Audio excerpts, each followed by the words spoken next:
seisi rumahku akan selalu menyembah-Mu, Tuhan dan Rajaku, di dalam kasih karunia-Mu yang hidup saling melayani dan melayani-Mu. Aku dan seisi rumahku akan selalu menyembah-Mu, Tuhan dan Rajaku, di dalam kasih karunia-Mu yang hidup saling melayani dan melayani-Mu. Bila Tuhan menjadi kepala rumah ini, maka berkat kehidupan tercurah selalu. Datanglah kerajaan-Mu, jadilah kehendak-Mu, ku alami setiap waktu. Keluargaku adalah surgaku. Amin. Terima kasih Tuhan. Aku dan seisi rumahku akan selalu menyembah-Mu, Tuhan dan Rajaku, di dalam kasih karunia-Mu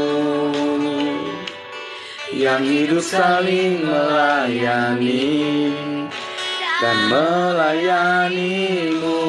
Bila Tuhan menjadi kepala rumah ini, maka berkat kehidupan tercurah selalu. Datanglah kerajaan-Mu, jadilah kehendak-Mu, ku alami setiap waktu. Keluargaku adalah surgaku. Kami bersyukur Tuhan atas segala kebaikan Tuhan dalam kehidupan kami. Kami sadar kami bukan siapa-siapa Tuhan. Kami ada karena kasih karunia-Mu Bapa. Haleluya, haleluya. Terima kasih Tuhan.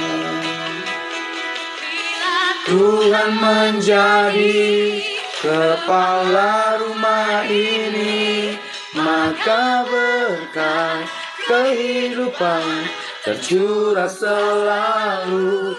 Datanglah kerajaan-Mu, jadilah kehendak-Mu, ku alami setiap waktu.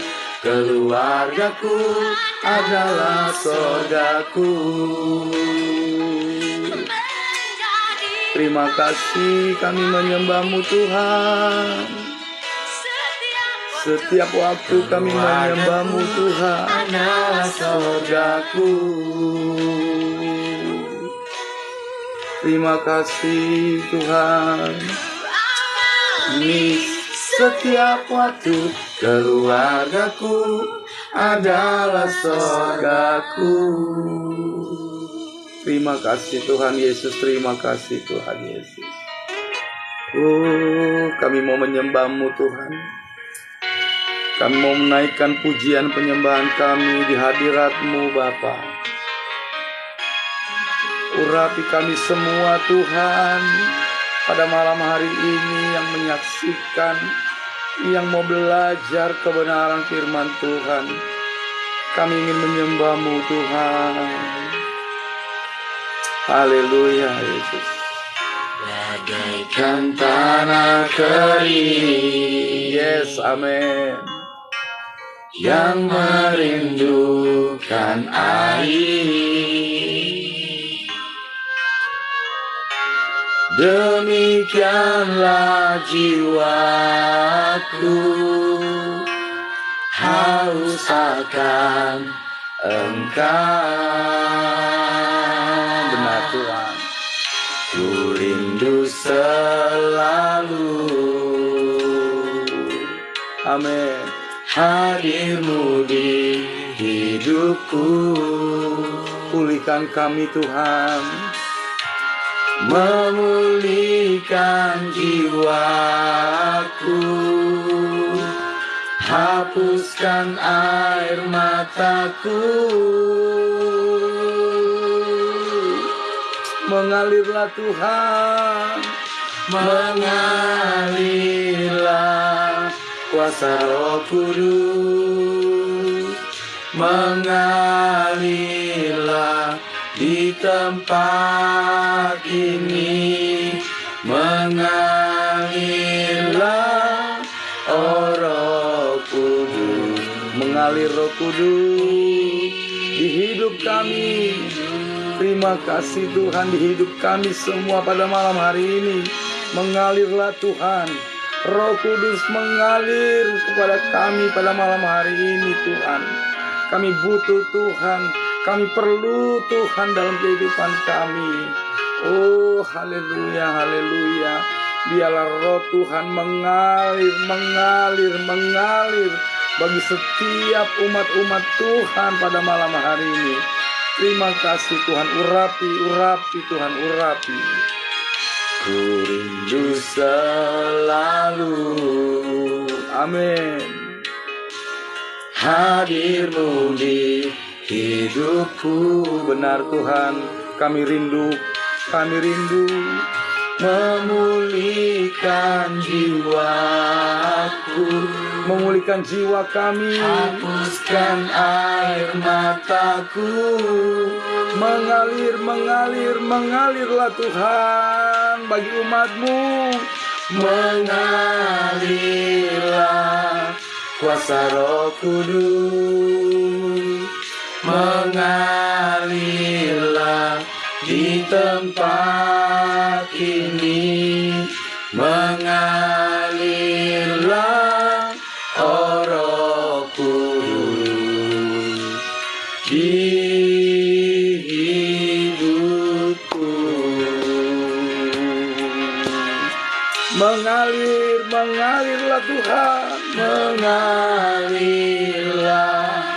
kuasa Roh Kudus, mengalirlah di tempat ini, mengalirlah oh Roh Kudus di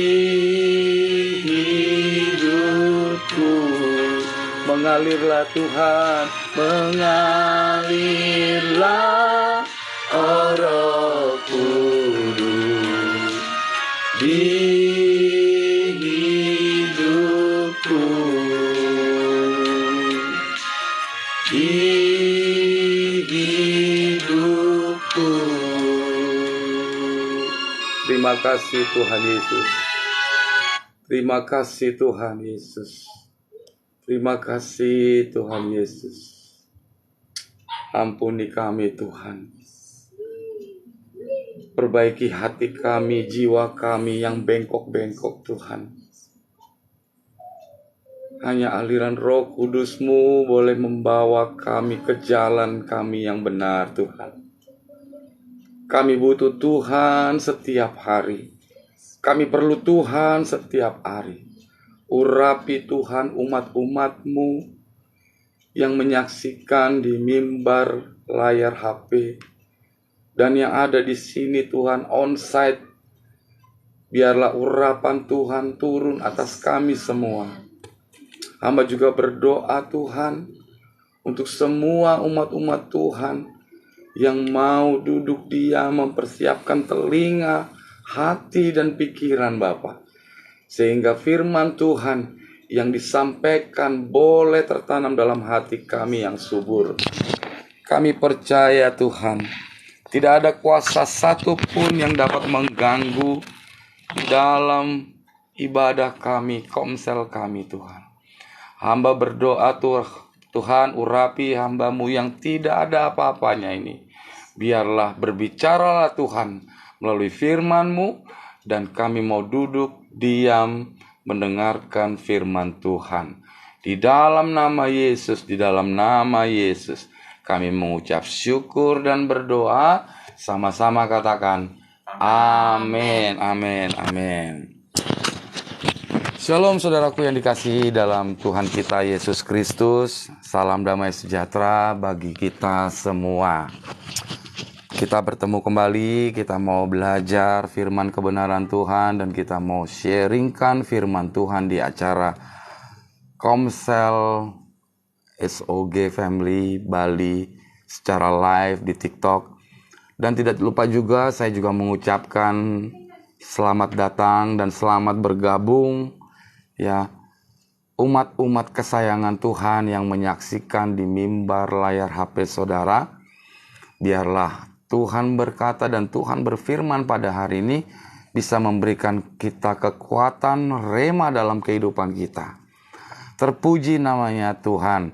Dan saya juga tidak lupa mengucapkan selamat malam untuk keluarga besar SOG Family Bali ya. Kita mau belajar firman Tuhan pada malam hari ini ya. Firman Tuhan pada malam hari ini ya, outstanding favor ya. Jadi kita masih berantai dalam sharing firman Tuhan kita ya. Kebaikan Tuhan yang luar biasa. Ya. Pertama, ya, Tuhan Yesus atau Allah kita ya mau memahkotai kita dengan kebaikannya yang luar biasa. Ya. Saudara dan saya harus ingat ya. Tuhan ya mau memahkotai kita dengan kebaikannya yang luar biasa. Ya, itu kita bisa baca di Mazmur 103 ayat 1 sampai yang kedua ya. Mazmur 103 ya, Mazmur 103 ayat 1 sampai yang kedua ya. Sama-sama sabar ya tuh saudaraku. Mazmur 103 ayat 1 dan yang kedua. Demikian firman Tuhan. Ya. Dari Daud, pujilah Tuhan hai jiwaku, pujilah namanya yang kudus hai segenap batinku. Ya, yang kedua. Pujilah Tuhan hai jiwaku, dan janganlah lupakan segala kebaikannya. Ya, di pasal yang ketiga, Dia yang mengampuni segala kesalahanmu, yang menyembuhkan segala penyakitmu, Dia yang menebus hidupmu dari lubang kubur, yang memahkotai engkau dengan kasih setia dan rahmat. Ya, di pasal yang kelima, ya, Dia yang memuaskan hasratmu dengan kebaikan, ya, sehingga masa mudamu menjadi baru seperti pada burung raja wali. Saudaraku yang dikasih dalam Tuhan, ya, kenapa ya Tuhan mau ya memahkotai saudara dan saya ya dengan kebaikannya yang luar biasa ya. Perintah Tuhan ya di Mazmur 103, perintahkan jiwa kita untuk memuji-muji Tuhan. Ya. Di Mazmur 103 ayat 1 sampai yang kelima dikatakan, perintahkan ya jiwa kita untuk memuji-muji Tuhan ya. Mazmur dikatakan, pujilah namanya, pujilah Tuhan ya. Dia yang menebus hidupmu, Dia yang menyembuhkanmu, dan Dia ingin memahkotai kehidupan saudara dan saya. Artinya apa? Yang pertama, ya, perintahkan jiwa kita, ya, perintahkan jiwa kita untuk memuji muji Tuhan. Ya, kita bisa belajar dari kisah anak bungsu, saudara ya, anak bungsu ya, dalam kisah anak yang hilang ya. Di Lukas 15 ayat yang ke-20 sampai yang ke-22. Ya, kita buka di Lukas. Ya, di Lukas 15 ayat yang ke-20, ya, Lukas 15 ayat yang ke-20. Demikian firman Tuhan. Ya. Maka bangkitlah ia dan pergi ke bapaknya, ya. Ketika ia masih jauh, ayahnya telah melihatnya, lalu tergelaklah hatinya oleh belas kasihan. Ya, jadi ketika itu seorang bapak ini melihat anaknya dari jauh, ya, melihat anaknya dari jauh, ya, datang kepada bapaknya, ya, dan bapaknya melihat, ya, lalu tergeraklah hatinya oleh belas kasih. Ya, seorang bapak ketika mendapati anaknya yang hilang dan tiba-tiba muncul di hadapannya, maka hati seorang bapak tergerak dengan belas kasihan, saudara. Ya, kita bisa belajar dari anak yang terhilang ini, ya. Lalu tergeraklah hatinya oleh belas kasihan, ayahnya itu berlari mendapatkan dia, lalu merangkul dan mencium dia.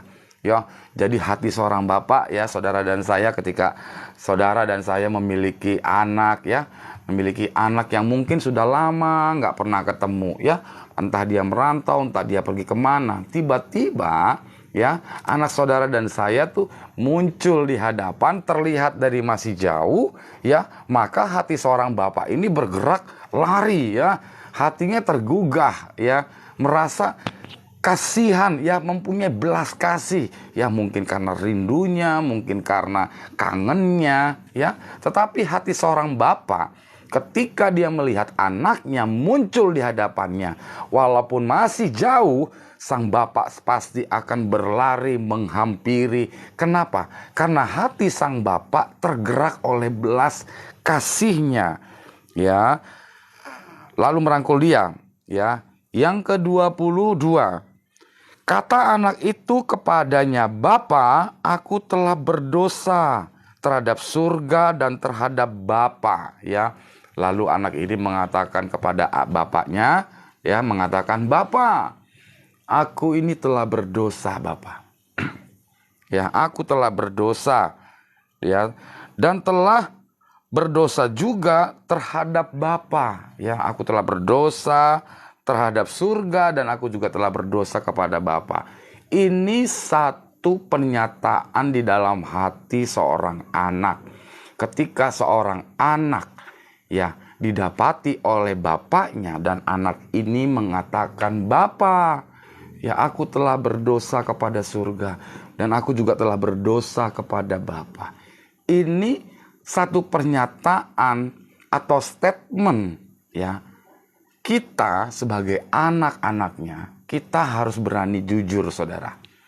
Ya, kita harus berani jujur, ya, di hadapan Tuhan dan berani mengatakan bahwa kita ini adalah orang yang berdosa, Tuhan. Ya, kami ini orang yang selalu banyak buat kesalahan, Tuhan.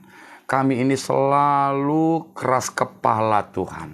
Kami ini selalu berbuat yang tidak berkenan kepada Tuhan.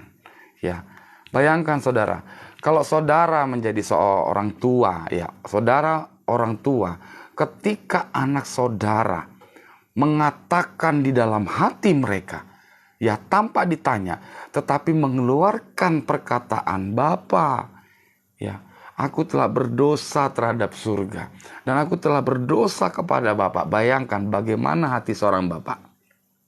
Mungkin yang tadinya marah, ya mungkin ini kalau menurut dari cerita Alkitab, ya, di Alkitab mengatakan berarti ini tidak baik-baik saja, saudara. Ya, anak yang terhilang. Berarti ketika anak itu hilang, berarti anak ini sedikit nakal nih. Ya, makanya di dalam Alkitab dikatakan kenapa anak ini mengatakan bahwa Bapa, aku telah berdosa kepada surga, aku telah berdosa kepada Bapa. Berarti anak ini ada masalah ya. Ya, dia mungkin pergi dari rumah, entah dia mungkin seperti apa, tapi ini pembelajaran bagi saudara dan saya ya, bahwa Bapa kita ya dan kita sebagai anak tetap akan menyayangi saudara dan saya. Tetap akan mencari saudara dan saya. Ya. Apa yang dibutuhkan? Apa yang perlu didengar oleh Bapa? Pengakuan saudara dan saya. Kejujuran saudara dan saya mengakui ya kesalahan kita, ya, mengakui perbuatan-perbuatan kita yang tidak berkenan kepada Tuhan, mengakui segala kesalahan kita terhadap Bapa, ya, itu yang Tuhan mau. Itu yang Tuhan suka. Sudah memberikan contoh, ya, diberikan contoh. Di pasal 21, ya, kata anak itu kepadanya, Bapa, aku telah berdosa dan terhadap surga dan terhadap Bapa, aku tidak layak lagi disebut anak Bapa. Ya, aku tidak layak lagi disebut anak Bapa. Tetapi ayah itu berkata kepada hamba-hambanya, lekaslah, bawa kemari jubah yang terbaik. Ya, pakaikanlah itu kepadanya dan kenakanlah cincin pada jarinya, sepatu pada kakinya. Haleluya, haleluya. Kita bisa belajar, saudara. Inilah Bapa kita. Kenapa Bapa kita itu mau ya memahkotai kita dengan kebaikannya. Kita diberi hadiah lagi.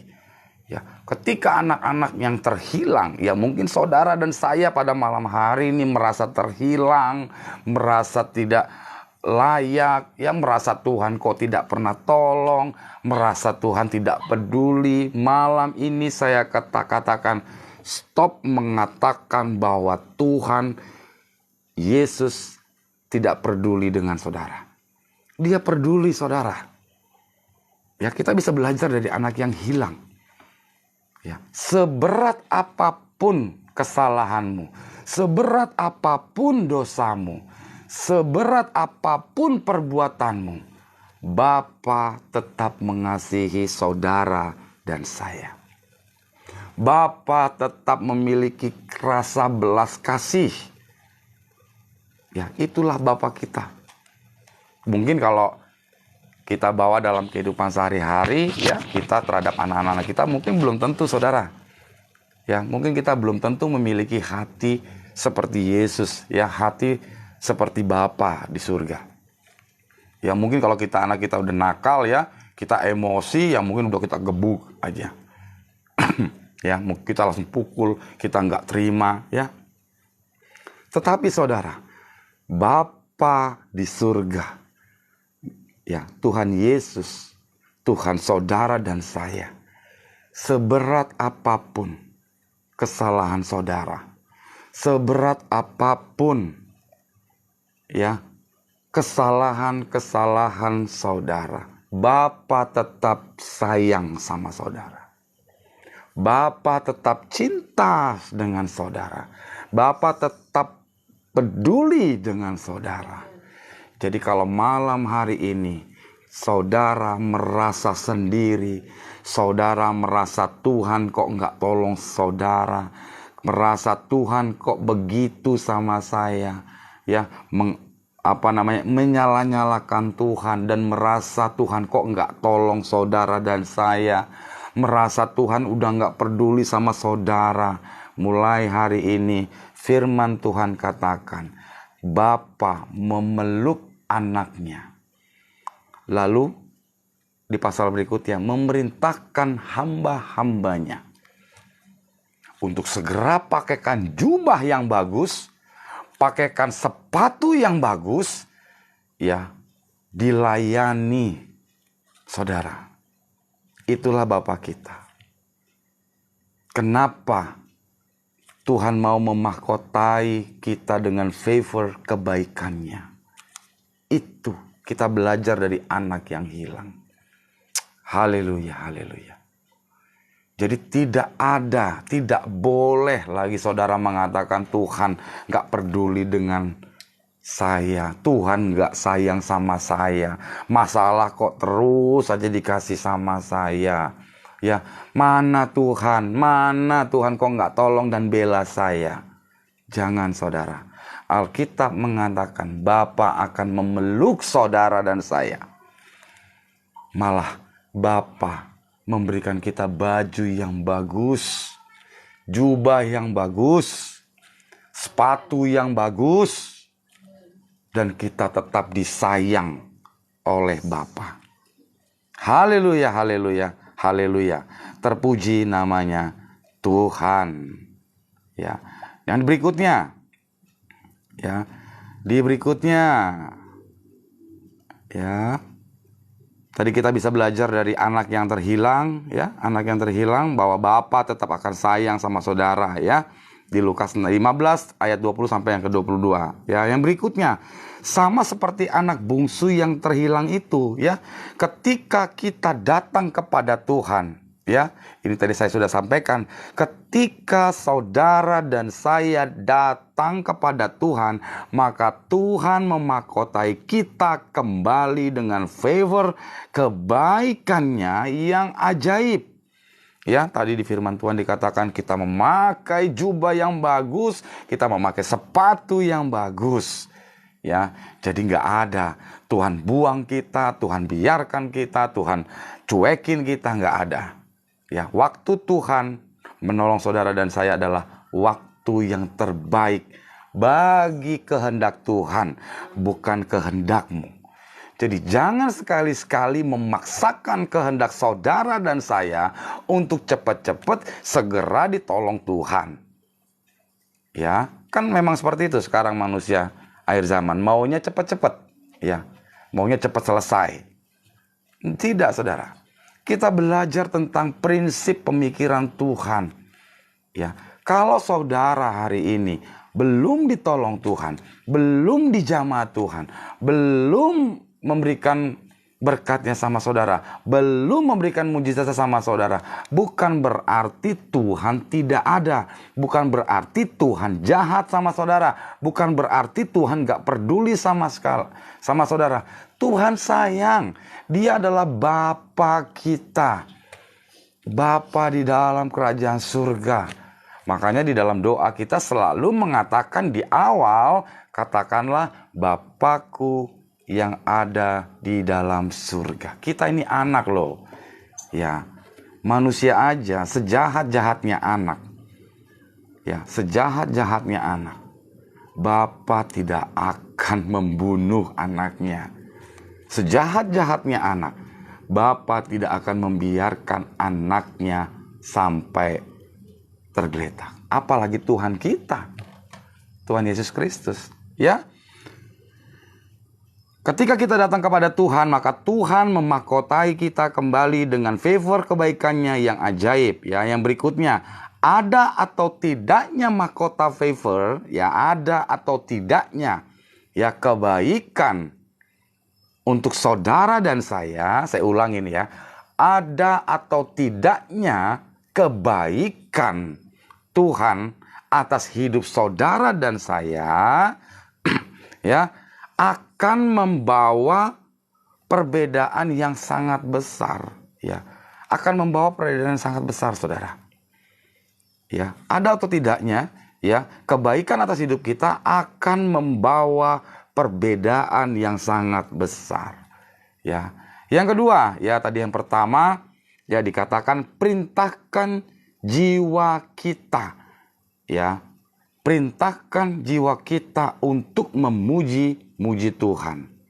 Ya, yang kedua, Mordekai, ya kita bisa belajar di Alkitab ya, Mordekai dimahkotai dengan favor kebaikan Tuhan, saudara. Ya, mari kita belajar dari Mordekai ya. Pada awalnya Mordekai itu bukan siapa-siapa, saudara. Ya, Mordekai ini ya pada awalnya itu bukan siapa-siapa. Ya, bukan apa-apa juga ya. ketika Mordekai semakin terjepit karena seorang pejabat besar ya. Jadi Mordekai ini ketika semakin terjepit karena seorang pejabat besar bernama Haman ya, ingin menghancurkan hidupnya. Ya, jadi kisah Mordekai ini pada saat itu ya, dia dalam kondisi terjepit ya. Dia dalam kondisi terjepit oleh seseorang ya, atau orang pejabat ya, pejabat besar ya. Kalau kita berbicara dari mungkin Mordekai ini bukan apa-apa. Mordekai ini adalah pejabat rendahan lah ya, golongan-golongan bawah lah ya. Dia merasa terjepit oleh pejabat yang besar ya, pejabat besar yang bernama Haman, saudara ya. Kenapa? Haman ini ingin menghancurkan hidupnya ya. Jadi Mordekai ini ingin dihancurkan hidupnya oleh pejabat besar yang namanya Haman, karena mungkin Hagai ini adalah orang bukan apa-apa ya, orang rendahan ya, sama seperti kayak diaplikasikan dalam dunia ya, saudara. Saudara kalau bukan siapa-siapa nggak akan dihormati. Saudara kalau bukan siapa-siapa dan tidak punya relasi, saudara bukan apa-apa. Tetapi kalau saudara seorang pejabat, waduh, semua pasti akan mengakui ya. Semua pasti akan mengakui, oh ini teman saya ya. Tapi ketika saudara tidak punya apa-apa, ketika saudara bukan apa-apa ya, maka saudara akan ditekan, merasa dipandang sebelah mata ya oleh orang-orang besar, orang-orang yang mungkin yang berkelimpahan, sama seperti Mordekai ya, dihimpit ya. Mungkin saudara juga mengalami masalah seperti Mordekai ya. Seperti yang saya bilang tadi, kita mungkin sama ya, mengalami masalah seperti Mordekai ya. Saya bersaksi ketika saya membuat atau pembaharuan KK ya, pembaharuan KK. Jadi memang KK ini kan kartu keluarga ya. Pembaharuannya ini kan memang sudah online, tetapi ketika sudah selesai harus mengambil fisik ya, harus mengambil fisiknya ke Dukcapil ya. Ada antrian ya, saya ambil nomor antrian ya, sudah tertera nomornya dan saya duduk, saudara ya. Tidak berapa lama kemudian ada seorang saya anggap pejabat lah ya, karena dia memakai baju dinas ya, baju dinas ya, yang dimana pejabat ini tidak mengikuti antrian, saudara ya, tidak mengikuti antrian. Tiba-tiba ya, pejabat ini langsung masuk dan duduk di customer service, dan customer service pun melayaninya dengan senyum yang tidak ada dosa. Kenapa? Kenapa orang takut? Kenapa orang tunduk? Itu, saudara, kalau dunia seperti itu menganggap kalau orang yang punya jabatan tinggi, orang yang punya kelas tinggi, orang yang punya relasi besar, kita saudara dan saya yang bukan apa-apa, aduh, bukan apa-apa. Iya apa iya? Akhirnya dilayani. Dilayani, tidak ikut nomor antrian. Luar biasa. Ya, itulah kehidupan kita sehari-hari, saudara. Ya. Jadi kalau saudara hari ini merasa ditindas, merasa diintimidasi, merasa dijauhkan, merasa bukan apa-apa, gak apa-apa. Saya katakan tidak apa-apa. Percayalah, saudara, seorang pejabat, orang yang memiliki pangkat lebih tinggi, ya, orang yang memiliki kedudukan lebih tinggi, saya katakan mereka akan susah mencari sahabat atau teman sejati. Di Mazmur juga dikatakan, ya, semakin kita memiliki tingkat wibawa, ya, maka kita akan sulit untuk mencari teman sejati. Ya, kenapa? Karena teman sejati, sahabat sejati itu selalu berada di bawah. Ketika kita tidak ada apa-apa, naik dia masih ada, kita naik dia masih ada, itulah teman sejati. Ya. Seberapa banyak saudara yang mengalami seperti Mordekai.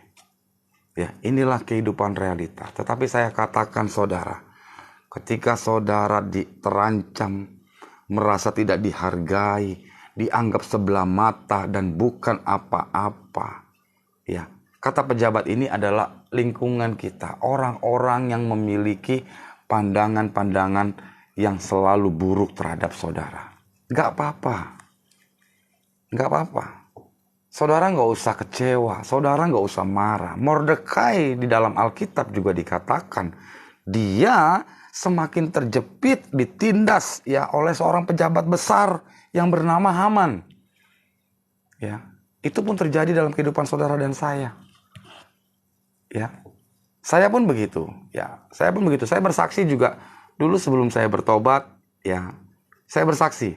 Ya, ini kesaksian saya. Ya, sebelum saya bertobat, saya memiliki satu posisi jabatan yang luar biasa di dalam salah satu perusahaan. Ya, dan saya memiliki beberapa manajer ya, dan beberapa orang-orang manajer ini memiliki banyak orang ya.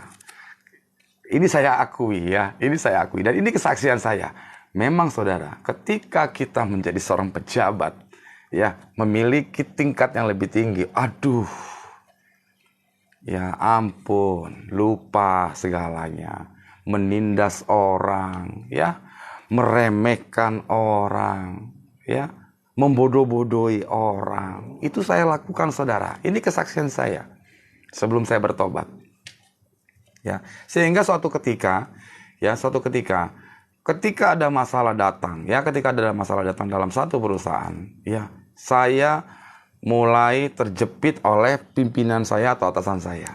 Tahu apa, saudara, yang terjadi? Orang-orang anak buah saya semua di jajaran under saya, semua tidak ada yang peduli sama saya, semua tidak ada yang suka sama saya, semua tidak ada yang care sama saya. Kenapa? Karena saya selalu mengintimidasi, selalu berbuat jahat kepada para bawahan saya, menyakiti mereka. Ya. Dan itu benar-benar Tuhan tegur. Ya, sehingga pada saat itu perusahaan kami ya, perusahaan waktu itu tahun 2000 berapa ya? Collab ya, tahun 2020 ya, 2020.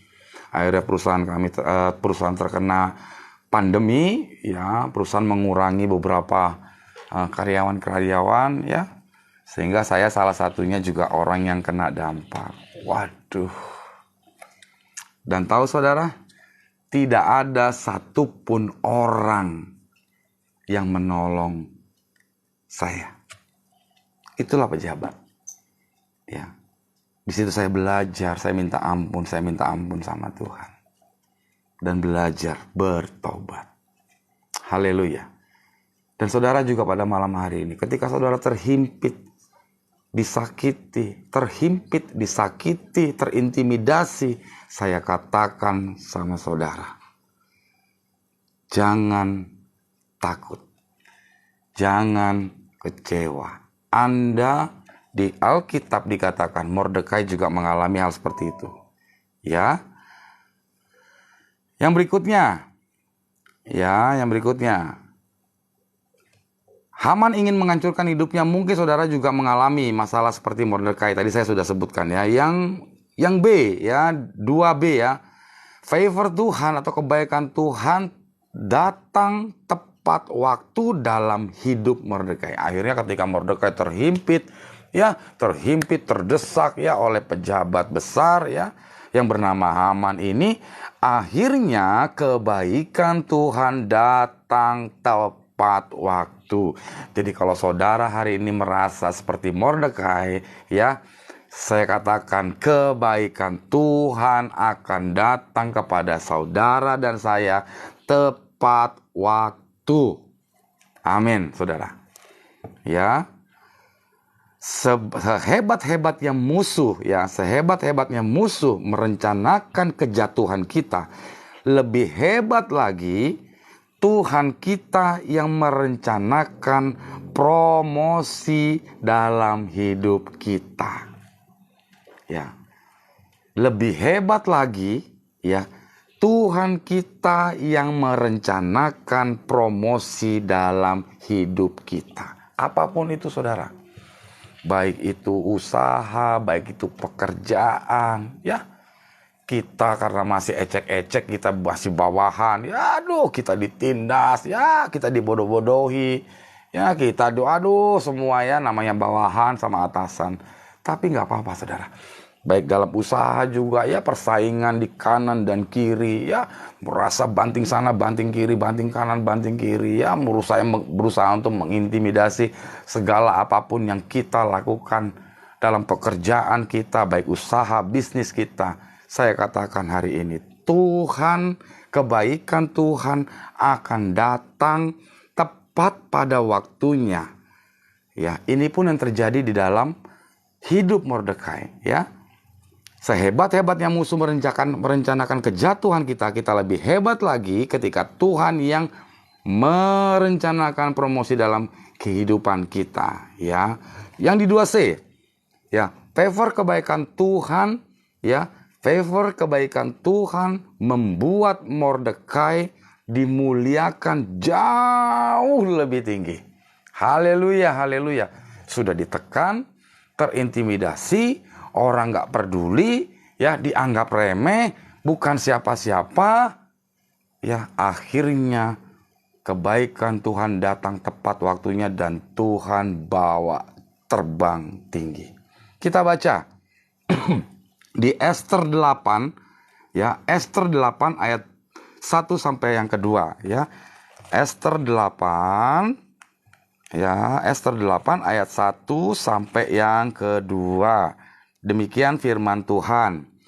Pada hari itu, ya, pada hari itu juga Raja Ahasweros mengaruniakan harta milik Haman, ya, seteru orang Yahudi kepada Ester, ya, sang ratu, dan Mordekai masuk menghadap raja karena Ester telah memberitahukan apa yang pertalian Mordekai dengan dia, maka raja mencabut cincin materai yang diambil daripada Haman, ya, lalu diserahkannya kepada Mordekai. Waduh, cincin raja ini dia cabut, ya raja ini cabut, lalu diberikan kepada Mordekai, dan Mordekai diangkat oleh Ester menjadi kuasa atas harta milik Haman.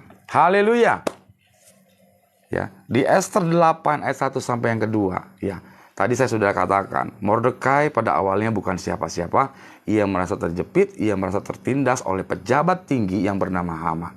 Ya, tetapi di Ester 8 ayat 1 sampai yang kedua, ya, raja ya mencabut ya cincin materainya, ya, untuk diberikan kepada Haman, ya, dan harta Haman, ya, harta Haman, seluruhnya harta Haman, ya, menjadi diberikan kepada Mordekai. Ya, saya berdoa pada malam hari ini, ketika saudara ditindas, ketika saudara bukan siapa-siapa, percayalah, saudara dan saya akan dibawa terbang. Saudara akan dibawa terbang tinggi oleh Tuhan, seperti Mordekai. Ini firman Tuhan, bukan mengada-ngada. Ya, ketika Tuhan memberikan proses dalam kehidupan saudara di bawah, ya, dan banyak orang yang ingin saudara jatuh, ya, yang ingin saudara susah, ya, persaingan bisnis, ya, persaingan di dalam kantor, ya, posisi atau jabatan. Saya katakan, anak-anak Tuhan, ya, Tuhan akan memberikan mahkota favor kebaikannya. Amen. Walaupun sehebat apapun orang itu, kita masih punya Tuhan yang hebat, yang bisa merencanakan promosi, yang bisa merencanakan berkat, yang bisa merencanakan mujizat, di dalam hidup kita. Ya. Di Ester 10 ayat yang ketiga, kita baca juga di Ester 10 ayat yang ketiga. Ya. Karena Mordekai orang Yahudi itu ya menjadi orang kedua di bawah Raja Ahasweros. Waduh, ya tadinya harta semua milik Haman ya diambil oleh raja, dan semua harta Haman seorang pejabat ini diambil oleh raja dan diserahkan semua kuasanya kepada Mordekai. Ya, dan bukan itu saja. Ya, dan bukan itu saja. Dikatakan di Ester 10 ayat yang ketiga, karena Mordekai orang Yahudi itu menjadi orang kedua loh, ya, menjadi orang nomor 2 di bawah Raja Ahasweros, dan ia dihormati oleh orang Yahudi serta disukai oleh banyak sanak saudaranya, sebab ia mengikhtiarkan yang baik bagi bangsanya dan berbicara untuk keselamatan bagi semua bangsanya. Jadi kalau saudara hari ini mengalami tertindas, tertekan, terintimidasi, orang gak suka, orang menganggap sebelah mata, saya katakan pada malam hari ini Alkitab berkata, Tuhan, favor kebaikan Tuhan akan datang tepat waktu untuk saudara dan saya. Ya, dan apa yang dikatakan di dalam Alkitab, Tuhan membuat saudara terbang, naik jabatan, naik promosi, ya, naik titel, naik pangkat. Tuhan katakan, Tuhan akan berikan promosi yang luar biasa. Tuhan akan berikan berkatnya untuk usahamu. Tuhan akan berikan mujizatnya untuk atas saudara dan saya. Ini Alkitab yang dikatakan. Alkitab dikatakan, dan bukan hanya itu saja, Mordekai menjadi orang nomor 2. Kalau orang nomor 2 di kepresidenan di Indonesia berarti wakil presiden. Berarti udah melewati nih, udah melewati lurah, camat, gubernur, menteri, ya, langsung wakil presiden. Orang nomor 2 loh, ya, jadi wakil presiden. Ini semua ketika melalui proses yang di bawah. Proses ini tidak enak waktu dia mungkin ya jadi camat. Ya, kalau saudara mungkin melalui proses 4 tingkat ini ya, lurah, camat, gubernur, wali kota, gubernur dan menteri. Ya, saudara melalui proses ini, tetapi Tuhan terbangkan tinggi, tetapi Tuhan bawa terbang tinggi, Mordekai menjadi orang nomor 2. Haleluya. Luar biasa. Itulah kebaikan Tuhan untuk saudara dan saya. Sama seperti Mordekai. Ya, sama seperti Mordekai. Ya, kenapa? Karena selama Mordekai hidup di dalam penindasan, hidup di dalam kesulitan, hidup di dalam intimidasi, ya, banyak tekanan dari kanan dan kiri ini untuk saudara dan saya. Ketika banyak tekanan dari kiri dan kiri, ia selalu berbicara yang baik. Ia selalu membalas dengan kebaikan. Ia selalu berkata-kata dalam hati, ya, berikhtiar, ya, dia berdoa, ya, tidak membalas kejahatan, tidak ikut-ikutan membenci, malah dia berikhtiar, ya, artinya malah ia berdoa untuk orang itu demi kebaikan. Dan apa yang Tuhan lakukan? Tuhan jadikan Mordekai orang nomor 2. Orang nomor 2 di Raja, ya, Ahasweros. Haleluya, haleluya. Ya. Yang ketiga, ya, rahasia favor Tuhan dalam hidup Mordekai, ya. Apa rahasia kebaikan Tuhan di dalam hidup Mordekai, ya? Yang pertama, ya, berani menabur kebaikan sekalipun. Berani menabur kebaikan sekalipun. Tadi sudah katakan, ketika dia tertindas, ketika dia terintimidasi, ketika usaha saudara merasa tersaingi, ada yang tidak suka berusaha menjatuhkan harga, di pekerjaan saudara juga ada yang menjatuhkan saudara, ada yang tidak suka dengan saudara, berusaha untuk ditekan atau diejek, dijelek-jelekin, apa segala macam. Tetapi Mordekai selalu berani menabur kebaikan. Ya, itu rahasia kebaikan Tuhan terjadi di dalam hidup Mordekai. Karena Mordekai berani menabur kebaikan, saudara. Ya, jangan balas kejahatan dengan kejahatan. Di Alkitab dikatakan, kasihlah musuhmu seperti engkau mengasihi dirimu sendiri. Jika pipi kirimu ditampar, maka berikanlah pipi kananmu. Itu prinsip Tuhan. Jangan pakai prinsip saudara, ya. Jangan pakai prinsip saudara. Dan ini saya sudah alami, saudara. Ya, ini sudah menjadi kesaksian juga. Ya, emosi, ya, punya pikiran prinsip, wah kalau lu colek gua akan colek lu. Kalau lu ngapa-ngapain gua akan ngapa-ngapain lu. Ya, selama lu nggak senggol gua nggak akan senggol lu. Nah, gitu ya. Kalau manusia kan begitu, saudara. Ya, selama lu nggak colek gua, selama lu nggak senggol gua, ya gua nggak senggol lu. Ya, lu jual gua beli, wah kan gitu ya. Ya nggak? Kan begitu manusia. Lu jual ya pasti gua beli. Ya, pasti begitu pemikiran. Tapi pemikiran Mordekai tidak seperti itu, saudara. Ya, dia bisa menahan. Ya, dia bisa menahan rasa sakitnya, dia bisa menahan rasa terintimidasinya, tertekannya. Malah dia terus berbuat baik. Terus berbuat baik. Terus berbuat baik.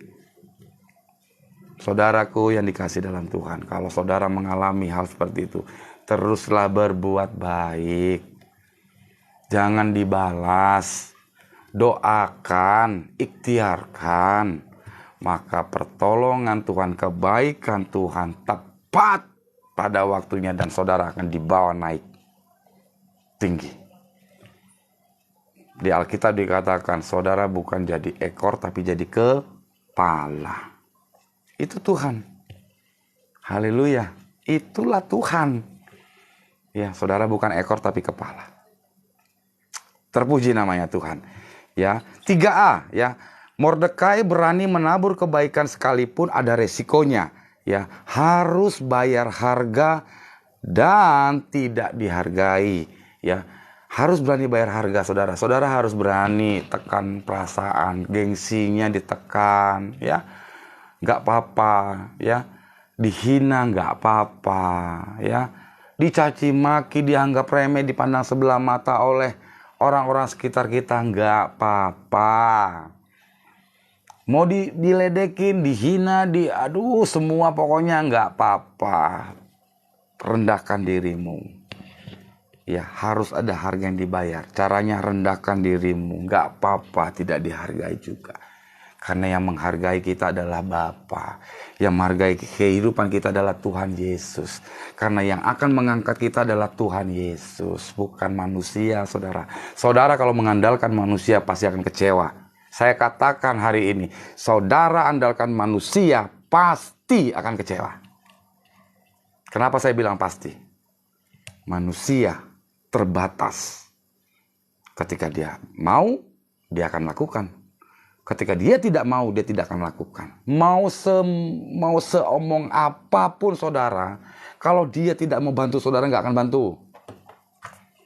Itu manusia. Harus ada hitung-hitungannya. Oke, kalau kamu saya bantu, nanti balasnya ini ya. Oke, kalau kamu saya kasih pinjam, nanti kembalikannya begini ya. Paham maksud saya, saudara? Itu manusia. Saya katakan, saudara pasti akan kecewa. Tapi kalau saudara dan saya memiliki Tuhan, pengharapan, menginginkan kebaikan Tuhan, gak ada syarat. Syaratnya cuma satu. Duduk diam, jangan membalas kejahatan dengan kejahatan. Rendahkan dirimu, lakukan terus kebaikan walaupun tidak dihargai. Lakukan kebaikan terus walaupun tidak dihargai. Lakukan kebaikan terus walaupun tidak dihargai. Itu perintah Tuhan. Itulah yang Mordekai lakukan. Maka Tuhan bawa terbang tinggi. Tuhan bawa terbang tinggi. Ya, saudara ya. 3b. Ya, di Galatia 6 ayat yang ke-9 ya. Di Galatia 6 ayat yang ke-9. Ya, demikian firman Tuhan ya. Janganlah kita jemu-jemu berbuat baik, karena apabila sudah datang tepat waktunya kita akan menuai jika kita tidak menjadi lemah. Ya, di Galatia 6 ayat 9. Janganlah jemu-jemu berbuat baik. Janganlah bosan-bosan berbuat baik. Janganlah saudara angin-anginan berbuat baik. Janganlah saudara hitung-hitungan berbuat baik. Apalagi? Ya, janganlah saudara dengan tidak ikhlas berbuat baik. Janganlah saudara melakukan kebaikan kalau nggak tulus. Ya, itu Galatia 6 ayat 9. Ya. Yang ketiga C, ada dua jenis ekstrim, ya, tipe orang Kristen dalam urusan hukum tabur tuai, saudara. Ya. Ada dua ekstrim, ya, ada dua tipe ekstrim, ya, tipe orang Kristen dalam urusan tabur tuai. Yang pertama, ya, saudara bisa catat, ya, saudara bisa catat. Yang pertama, ya, menabur semata-mata hanya untuk menuai. Kita tahu, ya, kalau kita sudah belajar menabur, ya, pasti akan menuai. Berbeda ya. Kalau saudara dipaksa menabur, ya, karena hanya untuk menuai, lebih baik tidak usah. Berbeda, saudara. Kalau saudara, ya, menabur dengan kebaikan, menabur dengan keikhlasan, menabur dengan sukacita, bukan karena paksaan, maka saudara tidak akan pernah mengharapkan menuai. Walaupun di dalam hukum tabur tuai, apa yang kamu tabur suatu saat akan kamu tuai. Tetapi kalau saudara diperintahkan, dipaksa untuk nabur, maka saudara akan menanti-nanti kapan saya menuai. Dan ketika tuaian saudara lama tidak datang juga, maka saudara akan marah dan saudara akan salahin Tuhan. Itu. Ya, tipe-tipe orang Kristen ada yang kayak gitu. Dipaksa. Ya, ayo nabur, ayo menabur, ayo menabur. Ya. Jadi tidak ada di dalam keinginan hatinya. Padahal orang Kristen, tidak selamanya orang Kristen bisa melakukan firman Tuhan. Banyak orang Kristen yang tahu firman Tuhan tapi tidak tahu melakukannya. Banyak orang Kristen yang tahu betul firman kebenaran Tuhan tapi dia tidak tahu bagaimana cara melakukannya. Taunya cuma teori. Taunya cuma ngomong tok. Ya. Bukannya orang bisa keluar masuk gereja Anda langsung sudah bisa dianggap orang Kristen. Tidak. Bukannya Anda punya pakaian bagus masuk di dalam gereja dan kalian merasa kudus. Tidak. Bukannya saudara dan saya diizinkan Tuhan untuk melayani Tuhan di atas mimbar, suara saudara bagus, saudara bisa khotbah, saudara bisa membawakan firman di dalam, terus saudara langsung bisa dianggap paham dan pengikut-pengikut Kristus. Tidak. Orang Kristen yang dilihat adalah buah-buahnya. Bagaimana kehidupan kita keluar dari gereja. Kalau di gereja semua pasti haleluya, puji Tuhan. Orang pengkhotbah, pendeta mengatakan amin, amin, amin, amin. Tapi pada prakteknya orang pas ketika banyak saudara ketika keluar dari gereja, aduh. Mohon maaf saudara, mohon maaf. Tapi itulah yang terjadi akhir-akhir ini. Banyak orang diajari, harus diajari dulu, harus diingati dulu, baru dilakukan.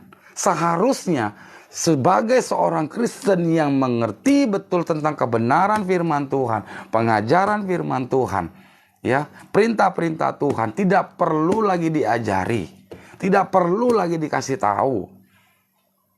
Ya, banyak orang hanya bisa mendengar, banyak orang hanya bisa menerima, tapi tidak bisa mengeluarkan. Maunya menerima, tapi tidak mau mengeluarkan. Tapi ketika sudah ada apa-apa, ketika ada masalah, ketika sudah mengalami permasalahan di dalam kehidupan, orang sudah langsung gini, makanya kamu belajar nabur. Kalau kita kecurian, makanya bertobat. Kamu sih nggak pernah nabur, makanya hartamu diambil orang. Makanya bisnismu diambil orang. Makanya pekerjaanmu diambil orang. Itu manusia tuh, kayak gitu.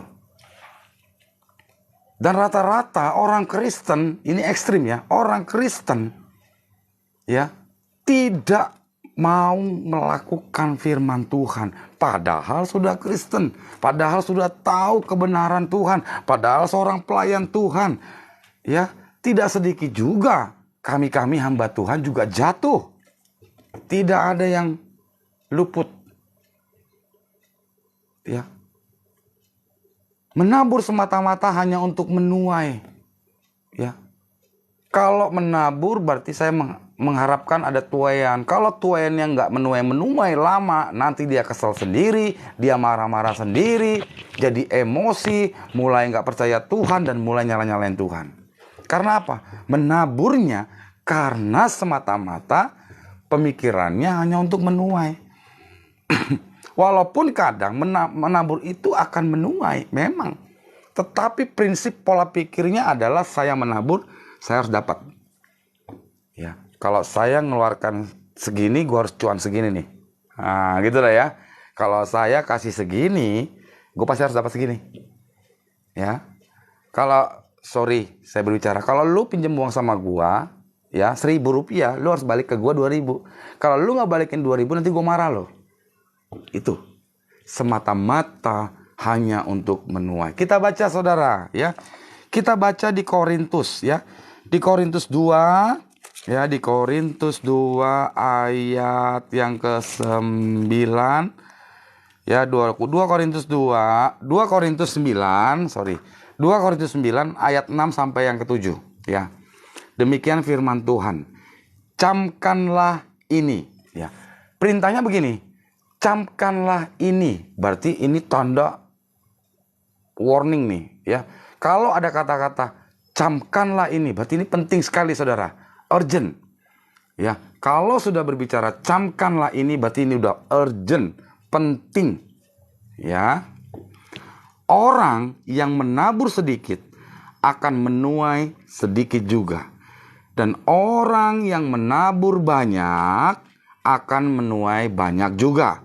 Yang ketujuh, hendaklah masing-masing memberi menurut kerelaan hatinya, jangan dengan sedih hati atau karena paksaan. Tadi saya sudah katakan di depan. Ya, saya ulangi, jangan dengan sedih hati atau karena paksaan, sebab Allah mengasihi orang yang memberi dengan sukacita. Tuhan tuh nggak butuh taburan saudara. Ya, ini prinsip tabur tuai saudara. Kalau saudara menabur dikit, ya saudara akan menuai dikit. Kalau saudara menabur banyak, pasti akan menabur banyak. Tetapi, ya koma nih. Tetapi, ya, hendaklah masing-masing memberi menurut kerelaan hatinya. Jadi nggak usah dipaksa saudara. Tidak ada keharusan. Tapi karena dari hati, kita bisa belajar dari janda Sarfat. Ya. Kita bisa belajar dari janda Sarfat. Karena engkau yang suruh, kalau aku yang kasih, maka aku dan keluargaku akan mati. Itu janda Sarfat. Banyak tokoh-tokoh di dalam Alkitab ketika dia memberi, ya, dengan hati ikhlas dan tulus, Tuhan berikan berlipat-lipat ganda, ya. Seperti janda Sarfat, ya. kalau saya kasih tepung ini ya kepadamu habdi Allah, maka hari ini dan besok keluargaku mati. Tetapi aku memberikan dengan hati yang tulus ikhlas. Akhirnya diberikan kepada hamba Tuhan ini. Maka akhirnya keesokan harinya buli-buli penuh semua. Mujizat Tuhan terjadi. Ya, jangan memberi karena sedih hati. Ya, saya bilang saudara ya, kalau saudara tidak mau menabur, jangan menabur. Daripada saudara ruginya bisa 2 kali. Ada persembahan-persembahan atau taburan-taburan Tuhan yang Tuhan gak terima. Ya, ada taburan, ada persembahan yang diterima oleh Tuhan, ada persembahan yang tidak diterima oleh Tuhan. Di Alkitab juga dicatat loh itu.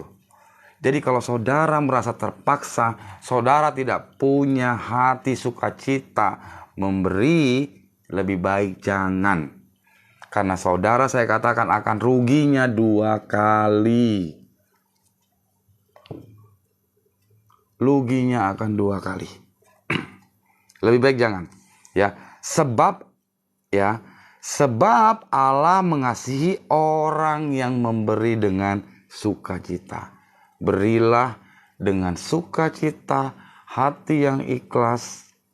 Ya, menaburlah dengan hati yang ikhlas, dengan sukacita. Dan jangan karena terpaksa. Ya, yang kedua, ya, ekstrim tipe orang Kristen yang kedua nih, ya, menabur tapi tidak boleh ada pengharapan atau menuai sama sekali. Nah, ini aneh lagi nih. Ya, ini aneh lagi ya. Kita baca di Lukas 6 ya. Di Lukas 6 ayat 31 dan 38 ya. Demikian firman Tuhan. Dan sebagaimana kamu kehendaki supaya orang perbuat kepadamu, perbuatlah juga demikian kepada mereka. Kalau kamu mau dibaikin orang, kamu juga harus baik sama orang. Kalau kamu ingin diberi, maka kamu juga harus memberi. Lakukan itu seperti apa yang kamu inginkan. Itu hukum tabur tuai. Sesimpel itu, saudara. Ya. Yang ke-38 ya. Berilah dan kamu akan diberi. Ya, ini di Lukas 6 ayat 31 kita loncat 38 ya. Berilah dan kamu akan diberi suatu takaran yang baik, yang dipadatkan, yang digoncang dan yang tumpah. Waduh, udah padat ya, kita mendapatkan padat ya, sampai tumpah-tumpah ya. Tumpah keluar akan dicurahkan ke dalam ribamu. Sebab ukuran yang kamu pakai untuk mengukur akan diukur juga kepadamu. Itu firman Tuhan, saudara. Ya, saya ulangi nanti 38. Berilah dan kamu akan diberi. Ya, itu firman Tuhan. Ya, suatu takaran yang baik. Kalau kita memberi porsi yang baik, kita memberi dengan hati sukacita, tidak berdasarkan paksaan, ya, kita memberikan yang terbaik menurut saudara, ya, kita sudah melakukan itu yang terbaik dengan sesuai kemampuan saudara, ya, yang dipadatkan, yang diguncang dan yang ditumpah keluar akan dicurahkan ke dalam ribamu, ya, akan diberikan tumpah ruah, ya, tuaian yang tumpah ruah akan diberikan kepadamu. Sebab ukuran yang kamu pakai untuk mengukur akan diukur kepadamu. Apa maksudnya? Kalau kita menabur sedikit, ya pasti kita akan menuai sedikit. Kita kalau menabur banyak akan menuai banyak. Tetapi intinya dari semua ini, jangan dengan terpaksa. Jangan dengan keterpaksaan. Ya, jangan dengan sedih hati. Sebab Allah mengasihi orang yang memberi dengan sukacita. Saya berdoa pada malam hari ini saudara dan saya adalah orang yang mengasihi Tuhan. Ya, orang-orang yang mengasihi Tuhan, orang-orang yang mengenal Tuhan secara pribadi, orang-orang yang mengenal kebaikan Tuhan, orang-orang yang mengenal berkat, kemudahan, anugerah yang Tuhan berikan karena kebaikan Tuhan, karena kita mengasihi Tuhan, karena kita sayang sama Tuhan. Firman Tuhan katakan, sebab Allah mengasihi orang yang memberi dengan sukacita. Haleluya, haleluya, haleluya. Terpuji namanya Tuhan. Ya, kita lanjut ya. Kita lanjut. Yang berikutnya ya, Tuhan Yesus tidak melarang ya, Tuhan Yesus tidak melarang orang menabur ya, hanya saja lakukan itu dengan ikhlas saudara. Ya, saya sudah katakan tadi di awal ya.